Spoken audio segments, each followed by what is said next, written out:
আমি আছি বর্তমান বাঙ্গাঘর। বাঙ্গাঘর থেকে যাব খানাপাড়া। খানাপাড়া রোডটা কিরকম, রাতে আমার অনেকটা রাত হয়ে যাবে। তথাপি আমি একটা ভিডিও করে দেখাবো যে রাতের দৃশ্যটা কিরকম।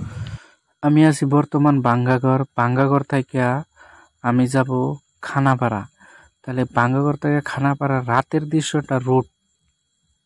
দৃশ্যটা, রোডের মধ্যে কিরকম একটা ভিউ, কত সুন্দর ভিউ। হয়তো আপনারা যারা যারা রাতের দৃশ্যটা দেখেন নাই, যে গুয়াহাটি মাঝখানে এরকম একটা সুন্দর ভিউ হয়তো আমি কোনোদিন দেখি নাই রাতের বেলা। আজকে আমি আপনাদেরকেও দেখানোর জন্য আমি চেষ্টা করব। এই দেখেন, হঠাৎ করে ট্রাফিক লেগে পড়লো, রেড সিগন্যাল। অবশেষে আমরা 2-4 মিনিট খারানোর পর আবার ছাড়ছে। তারপরে আমরা এইভাবেই দেখেন যে রাতের গুয়াহাটি শহরটা কতটা সুন্দর লাগে। আমি যতবার গুয়াহাটি গেলাম, কিন্তু কোনো সময় রাতের বেলা আমি পড়ি নাই। হয়তো আজকে আমি হঠাৎ করে কোনো কাজ নিয়ে আইছিলাম, আবার পরে কিন্তু অনেকটা রাত হয়ে গেছে। রাতের পরে যখন আমরা প্রায় 9টা দিকে আমরা যাইতেছি, এটা কিন্তু রাতের 9টার দৃশ্য। আর এই দিনের থেকে কিন্তু রাতের দৃশ্যগুলা অনেক সুন্দর লাগে গুয়াহাটি শহরের। যেহেতু শহরটার মধ্যে এতটা পরিষ্কার পরিচ্ছন্নতা দেখা গেছে যে অনেকটা, কিন্তু আগের তুলনায় এখন এই বিল্ডিংটা দেখছেন, এই বিল্ডিংটা প্রায় 3 নল এদিকে আগায়, কিন্তু খুঁটা নাই। বিল্ডিংটা দেখে কিন্তু অনেক মস্তি লাগছে। এটা প্রায় খানাপাড়ার পাওয়ার আগে পাওয়া যায়। আর এই যে দেখছেন যে এইভাবে যে গাড়ি চলাচল করতেছে, অনেক সুন্দর লাগে। যেহেতু গুয়াহাটি শহরটা যে এতটা সুন্দর,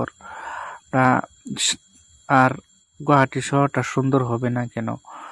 আমাদের রাজ্যর রাজধানী হয়েছে দিসপুর, আর দিসপুরটা হয়েছে আমাদের আসামের রাজধানী। তাহলে এই জায়গাটা সুন্দর না হলে হইব কোন জায়গায়?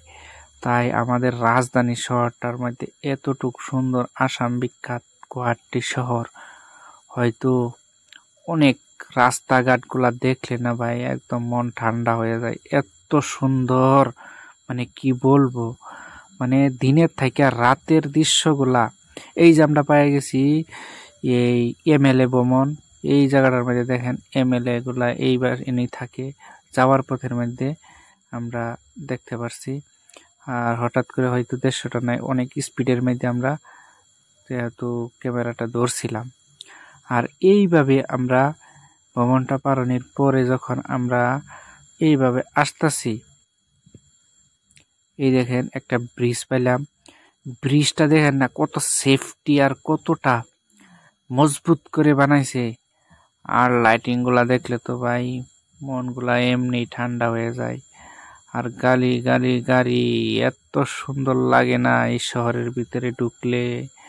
আমরা গাড়ির ভিতরে বসে রয়েছি, গাড়ির ভিতর থেকে এইভাবে হালকা পাতলা করে ক্যামেরার দৃশ্যগুলা নিলাম। এক কথাই বলবো যে একদম মন ঠান্ডা হয়ে যায়। আর এরকম রাস্তায় যদি সারা আসামের মধ্যে হইতো রে ভাই, কতটা আনন্দ লাগতো। এই বিল্ডিংটাও মাশাআল্লাহ অনেক সুন্দর। আর এইভাবেই কিন্তু গাড়ি দিয়ে আমরা যাইতেছি যাওয়ার পথে। আর এইভাবে আমরা খানাপাড়া থেকে খানাপাড়ার মধ্যে এই দেখেন আবার ট্রাফিক লেগে পড়লো।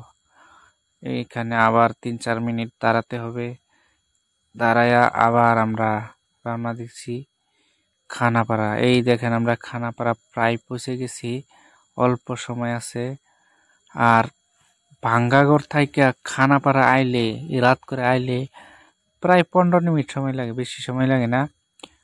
প্রায় 15 মিনিট আইসা আমরা পৌঁছে গেলাম এই খানাপাড়া। এক পাশে বিল্ডিং, আরেক পাশে দোকান, এইদিকে গাড়ি, এইদিকে শহর। হাই রে মজা, তামাম মজা গুয়াহাটি রাতের বেলায়।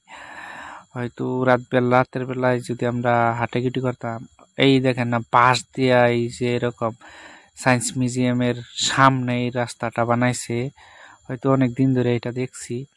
তো রাতের বেলা ভাই কি বলবো, অনেক সুন্দর দৃশ্য। এইবার আবার ট্রাফিক।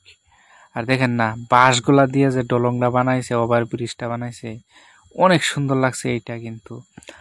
আর আসামের মধ্যে বাঁশের জন্য বিখ্যাত, তাই বাঁশ দিয়েই বানাইছে ব্রিজটা। ফাইনালি আমরা আইসা বললাম খানাপাড়া। এই দেখেন না খানাপাড়া রাতের দৃশ্যটা। এইদিকে বাস স্ট্যান্ড, এই বাস স্ট্যান্ড আছে, আর ওইদিকে ওভার ব্রিজটা দেখেন না কত মজবুত, কত বড়। আর এইভাবেই ট্রাভেল সব কিন্তু এইভাবে আছে, ফল দোকান দোকান যত আছে সব কিছুই আছে খানাপাড়া। এটা প্রায় রাতের 9টায় 10-15 মান। ভিডিওটা এতটুকুই, ভালো থাকবেন, সুস্থ থাকবেন।